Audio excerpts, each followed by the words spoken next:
नमस्कार दोस्तों, कैसे हैं आप लोग। आज की इस वीडियो में मैं आपके साथ कोल इंडिया लिमिटेड कंपनी के जून क्वार्टर वन फाइनेंशियल रिजल्ट को डिस्कस करने जा रहा हूं। कंपनी ने अपने जून क्वार्टर वन फाइनेंशियल रिजल्ट को आज के दिन यानी कि 31 जुलाई को डिक्लेयर कर दिया है।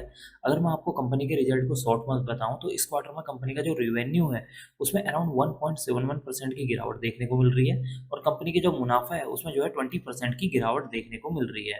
आपको बता देता हूँ कि कंपनी ने अपने रिजल्ट को डिक्लेयर करने के साथ ही अपने शेयर होल्डर्स को ₹5.50 पर इक्विटी शेयर के हिसाब से डिविडेंड देने का भी अनाउंसमेंट किया हुआ है और इसके लिए कंपनी ने जो रिकॉर्ड डेट रखी है वो है 6 अगस्त 2025। 6 अगस्त 2025 इसके लिए कंपनी ने रिकॉर्ड डेट यहाँ पर मेंशन की हुई है। अब हम जान लेते हैं इस रिजल्ट को थोड़ा सा डिटेल में। देखिए यहाँ पर मैंने जो रिजल्ट ओपन किया हुआ है ये कंसोलिडेटेड रिजल्ट है। इस रिजल्ट में सबसे हम पहले बात कर लेते हैं कंपनी के रेवेन्यू के बारे में, यानी कि कंपनी का जो मेन बिजनेस है वहाँ से कितने करोड़ की रेवेन्यू जनरेट हुई है उसके बारे में हम डिस्कस करने जा रहे हैं। देखिए इस क्वार्टर में कंपनी की 35,842 करोड़ की रेवेन्यू जनरेट हुई है। प्रीवियस क्वार्टर में देखेंगे तो 37,824 करोड़ की।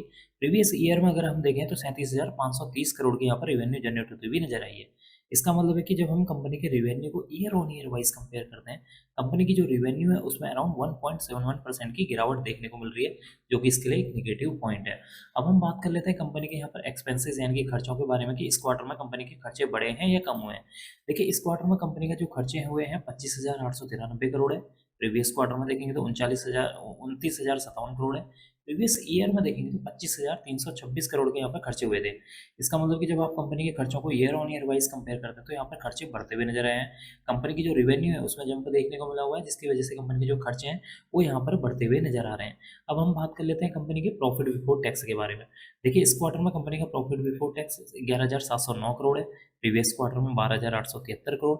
प्रीवियस ईयर में देखेंगे 14,147 करोड़ देखने को मिला हुआ है। इसका मतलब कि जब आप कंपनी के प्रॉफिट बिफोर टैक्स को year on year wise compare करते हैं, कंपनी का जो प्रॉफिट बिफोर टैक्स है उसमें एक अच्छी खासी गिरावट देखने को मिल रही है। अब इस गिरावट के पीछे के कारण क्या है उसे जानते हैं। देखिए कंपनी के जो रिवेन्यू है उसमें तो जंप देखने को मिली हुई है, लेकिन जितनी रिवेन्यू में जंप हुई है उससे ज़्यादा कंपनी के जो एक्सपेंसेस हैं यहाँ पर बढ़ते हुए नजर आए हैं, जिसकी वजह से कंपनी का जो प्रॉफिट बिफोर टैक्स है उसमें गिरावट देखने को मिल रही है। अब हम बात कर लेते हैं कंपनी के नेट प्रॉफिट के बारे में, यानी कि मुनाफे के बारे में। इस क्वार्टर में कंपनी को टोटल कितने करोड़ का मुनाफा हुआ है एंड में। देखिए एंड में कंपनी को 8,734 करोड़ का मुनाफा हुआ है। प्रीवियस क्वार्टर में 9,592 करोड़ का था। प्रीवियस ईयर में देखें 10,943 करोड़ का यहाँ पर मुनाफा देखने को मिला हुआ है। इसका मतलब कि इस क्वार्टर में कंपनी के ईयर ऑन ईयर वाइज जब हम कंपनी के मुनाफे को देखते हैं तो कंपनी का जो मुनाफा है उसमें अराउंड 20% की गिरावट देखने को मिल रही है, जो कि इसके लिए एक और नेगेटिव पॉइंट है। तो जैसा कि हमने देखा कि इस क्वार्टर में कंपनी का जो मुनाफा है उसमें एक अच्छी खासी गिरावट देखने को मिल रही है। अब हम एंड में डिस्कस कर लेते हैं कंपनी के ईपीएस के बारे में, यानी कि अर्निंग पर शेयर के बारे में। देखिए इस क्वार्टर में कंपनी का जो ईपीएस है 14 रुपये 19 पैसे है। प्रीवियस क्वार्टर में 15 रुपये 58 पैसे। प्रीवियस ईयर में देखेंगे तो 17 रुपये 78 पैसे देखने को मिला हुआ है। इसका मतलब कि इस क्वार्टर में कंपनी का जो ईपीएस है उसमें एक अच्छी खासी गिरावट देखने को मिल रही है, जो कि इसके लिए एक और नेगेटिव पॉइंट है। तो कुल मिलाकर देखा जाए इस क्वार्टर में कंपनी का जो रिजल्ट है थोड़ा सा निराशाजनक देखने को मिल रहा है, क्योंकि कंपनी की जो रेवेन्यू है उसमें अराउंड 1.71% की गिरावट देखने को मिल रही है। कंपनी का जो नेट प्रॉफिट है उसमें एक अच्छी खासी 20% की गिरावट देखने को मिल रही है।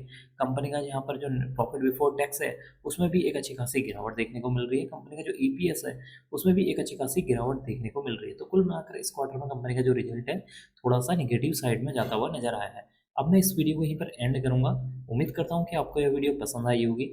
अगर आपको यह वीडियो पसंद आई तो please like share and subscribe करना ना भूलें। Thank you.